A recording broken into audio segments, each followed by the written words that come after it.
Hey guys, welcome back to the Dream.Ignite.Build podcast. I'm chatting with Melissa Boff, the founder of SRQterie in Sarasota, Florida. What started as a New Year's commitment quickly turned into a thriving charcuterie business that's gaining big attention from the American dream and Suncoast view. So excited to have her on today. Melissa's story is such a great reminder of what can happen when you take a leap and follow your passion. Welcome to the show. Thanks for having me. Yeah, absolutely. So talk about SRQterie. So I had always had a passion for creating these boards, and every time I would be invited to a party, I would bring this board, and everyone was like, "Oh, it's amazing!" And then this year, I saw at the beginning of the year, December 31st, this cart that was, a mobile cart, and it had 12 little spots in it where you could make a miniature charcuterie board for people at a party, and I thought, "Oh my gosh, that is fantastic. Like Sarasota needs this." So I immediately told my husband, this is what I'm gonna do. In 2025, this is what's gonna happen. So I bought the cart and decided I should probably start trying to make a profit off of selling charcuterie to start. Yeah. So I started with some small little Valentine's boards, and then Easter boards, and then just general boards for people's birthdays and events and parties. And that was kind of how it all started. I had my first big event for the Women's Business League in town, and they kind of adopted me from there and started promoting my business for me, which was huge. So from there, it kind of took off. And it's just been fun trying to build what I didn't know was going to be as big of a business as it is today, to bigger and better things. Very exciting. And it's definitely something that we all need and we all want, whether it's a Yeah. party, Yeah, for an sure. event, a birthday, whatever, Sure. there's absolutely a need for it. Yes. And I do feel like it takes a special kind of skill set. There's an artistry to it. Yes. Yeah. And I've seen your pictures. Your pictures are amazing. Mhm. And I think that it's important for us to all understand the work that takes to get to that point Yeah. for you to actually hand that off. So describe what that's like, because I don't know if we ever hear about that, from a creative side. Sure. When you actually give it away and you've like, and how much time does it typically take? So I created a board this morning before I came, and it's a medium-sized board. Is about, this big. It feeds about maybe eight people. And I think once you've done it over and over and over again, it gets a lot faster. But at first, like if you were to do it yourself, it would be very time consuming. Folding all the salami into little pieces and cutting the cheese into almost exact sizes because you want everyone to have the same. And then like creating, like you said, art. And I try to like balance the colors and the, styles of cheeses. And I try to keep it different and visually appealing, as well as putting things that might taste good together near each other. So yeah, there's a lot of thought process that goes into it, but I just try to roll with it and let it flow as it comes out. And I amaze myself half the time. I'm like, this is gorgeous. So it's almost too pretty to eat, but and it makes me very happy that I can present that to people and their guests are like, wow, because that's what I'm looking for. Ideally, is just for you to not have to worry about it, and for you to like take that off your plate. Essentially, if you're having a party, I don't want you to have to worry about that. I can do that. You serve it to your guests, and they're like, wow, this is awesome. Good job. I would imagine too, there's a lot of thought process that goes into customizing it, Yeah. right? For each client. Yeah. So what does that look like before you actually go into making it? Is there a conversation ahead of time, I'm assuming, and then you jump right into the artistic side, start Yes. designing? Yeah, I really wanted this to be 100% what the customer wants, customizable. I know other places you can just flip through and say, this is, cute. I'll take something like this. But I really want to have that conversation and build that relationship with the customer, because that's how you get return customers and referrals, essentially. So I'm building a relationship with everybody that I'm selling these boards to. I want to know what's the event for. Is how many people are going to be there? Is there a special occasion that we're celebrating?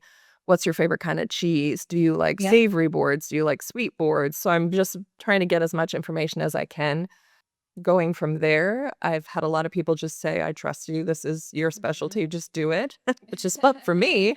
But I really want it to be customized for whoever's purchasing in the event, Absolutely. So it's been a lot of fun just, hearing different stories about, I mean, I've done wedding anniversaries, I've done proposals. So it's kind of fun to create these events for people. Do you find there to be one specific kind that's more popular than another? Like if people are seeking out a type of board, like is there one that's more common? I'm just curious because I see so many, different types. So I think I have built a relationship with another small business in town who plans picnics on the beach, and we work together a lot. So we have done a lot of cool like birthdays and bridal parties on the beach, and those are like something blue, which is really hard because there's not a lot of blue cheese. I mean, there's blue cheese, but so trying to coordinate all things blue, like you only have so many things, but it's kind of fun to just expand my brain and kind of think outside the box and how I can make this fit the theme for these events. Trying to keep it as healthy and authentic as possible too. And I try to use all of like the fresh of the fresh. And people don't know this because they don't need to know it, but I do buy mostly organic foods and things like that because I know that's what I would want to put into my body. So I would do the same thing for somebody else as well. Yeah, that's a huge selling point. Yeah. I definitely would share that in your marketing. But then people think cost too. Oh, is the other thing, So I have the ability to go to different places and shop around to get the best. And since I've been doing it, I know where's the best price for certain things too. So it's easier that way. But yeah, it's definitely something I think about when I put into the board. So where do you foresee this all going? What would you like to expand in the area? Yeah, absolutely. What else? Tell me about that. So I had, when I started this business, I knew that there was a lot of competition in Sarasota.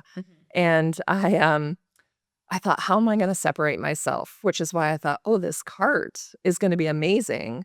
But getting the cart out there in public and having people understand that this is something that they can use, it's not easy unless you do it, So I've been trying to promote that a lot to get the word out there. And I think people are starting to finally pick up on it because I was just told, my marketing team told me that there are like now 6 other companies in Sarasota that are also doing this. I was like, hey, wait a second. But that's fine. But it's fine. So I am always thinking of ways that I can up my game to stand out even more. So I bought a food truck. I bought it as my mobile office to have, so I didn't have to drive to the other end of Sarasota to prep these things. So I have it in my driveway and I have the ability to take it wherever. So I was using it as a mobile office. And then I was asked to be in the Sarasota Farmers Market, which is like mind-blowing for me. Cool. Yes. So Congratulations. thanks. That's, to me, it was like not even on the radar. It was, too big of a dream for me. But if you had taught me anything, it's never limit yourself. So that's what's going to happen this year. That is amazing. Like I said, I didn't realize that you bought the truck, and it's when we start thinking about these big visions, it is just amazing when we see where we start to where we are. I was just talking to Lauren on the last podcast, and we were talking about how far she's come in the last 3 years. And I just think it's amazing when we put our mind to something, how much we can grasp in such a short period of time. A lot of what I've been reading about and thinking about, looking into, and also coaching on is bridging the gap between impossible and possible. So thinking about like these big goals that seem impossible and how we can bring them into our present space and present day and look at what can I do now? That's becoming more and more possible every day. And that's exactly what it's sounding like you're doing on a daily basis. Yeah. I mean, going into this, I always tell people it's so funny. I told my husband, I just want one event a month. Like that's really, it pays for itself. I don't need anything big. I just want one event a month. I had 20 events last month and I have already had 20 events this month. Oh my goodness. So it is, it's great. It's definitely growing. And my goal is to obviously my full-time job is Trader Joe's, and my goal is to step away from that and just do my job, do my business, work on my business full-time. I just want to do that and be able to network more and meet more amazing powerhouse women like the women that I've met, and then pay it forward and do that for other people as well. So, yeah, it's exciting. That is almost close enough for me to touch now. And so you said that you have a team, is that correct? A marketing team? I knew that I was going to need to make a difference, so I hired a media marketing team Okay. to do my social media, because that's not a strong point of mine, and I knew I needed to do that in order to put myself in front of people. Yeah, well, and nor should you have to worry about that. It's great that you're outsourcing that area. And then it's what we really start to have to look at as we grow. Where is the greatest need in my business? Where do I need to step away from so that I can be more present in whether it's the sales or the facilitation or wherever we feel like we need to be as CEO? So do you feel like there's anything that you specifically can share about your business journey with our audience that would be helpful in terms of like growth in a short period of time? Because really that's what's been happening. My biggest takeaways are, don't think anything is too big for you. Like, obviously this is not something that I was expecting to be this big, but here I am. And I think the way that I got there was just saying yes. I mean, I've set boundaries. I've said no to a bunch of people, but new opportunities I say yes to, and I run with it and I figure it out later. I say yes, commit to it, and definitely commit to it, and then figure out how to make it work. Yeah. And then the other thing I would say is definitely surround yourself with people that you want to be like. I mean, I have found an amazing group of women who just support me. I can't even begin to explain. It's just out of this world. It really makes all the difference in the world, doesn't it? Having a community support system and just knowing one of the big things for me is just knowing that they're in the thick of it with you. Yes, and everyone's doing the same thing. So yeah. Yeah. We're all going through growing pains. We're all trying to figure it out, but that's also what makes it fun, because if we all had all the answers and we all knew exactly what to do, life would be pretty dull, wouldn't it? Absolutely. We wouldn't be learning anything. Absolutely. Yeah. So yeah, it's been extremely rewarding to come this far, and just I can finally say, I've given myself time to sit and absorb all that's happened over the last 9 months, and absolutely I'm extremely proud of how far I've come in 9 months, and I can't wait to see what happens. It's going to be amazing. Well, incredible. Congratulations on all of your successes. Thank you. It's fun. So if there was one next step that you would want to take, what would that be in terms of like, so you've got the truck, you've built this amazing vision, you've got a support system. What would you say if you could pinpoint any one specific thing? And let's look at maybe the impossible goal that we were talking about earlier. What maybe impossible goal would you like to look at bridging the gap maybe in the next year? And it doesn't necessarily have to be with like having a bunch more clients. Specifically, maybe it's something that you want to use the business for to impact the community or even your family.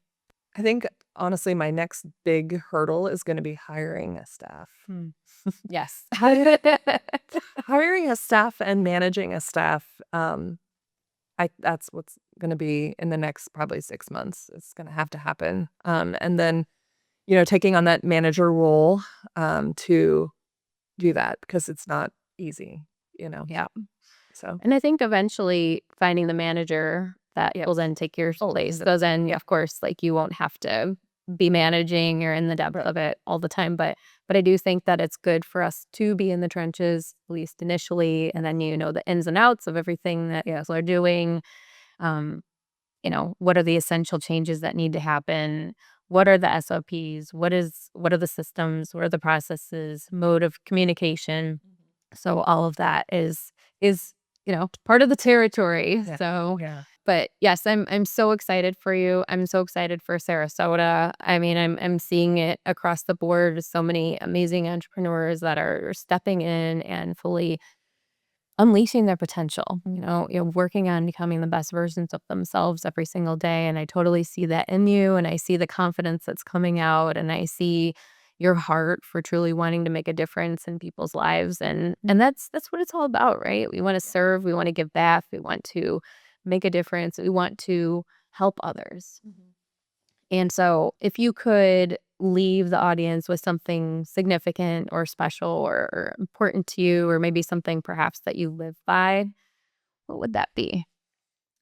I think the thing that's keeps running through my mind is just say yes and figure it out later. Like I live off of that. Like, sure, I'll buy the trailer and I'll figure it out later. Or sure, I'll start a business and have, 15 orders this week. I'll figure it out later. Like, or as I go, not necessarily later, but I'm not gonna let my nerves get in the way of creating something big. Yeah. So so have faith in yourself and believe that you can do it. And if your why is strong enough, you'll figure out how, right? 100%. Yeah. I haven't not figured it out yet. So yeah, it'll come to me eventually. I love it. Yeah.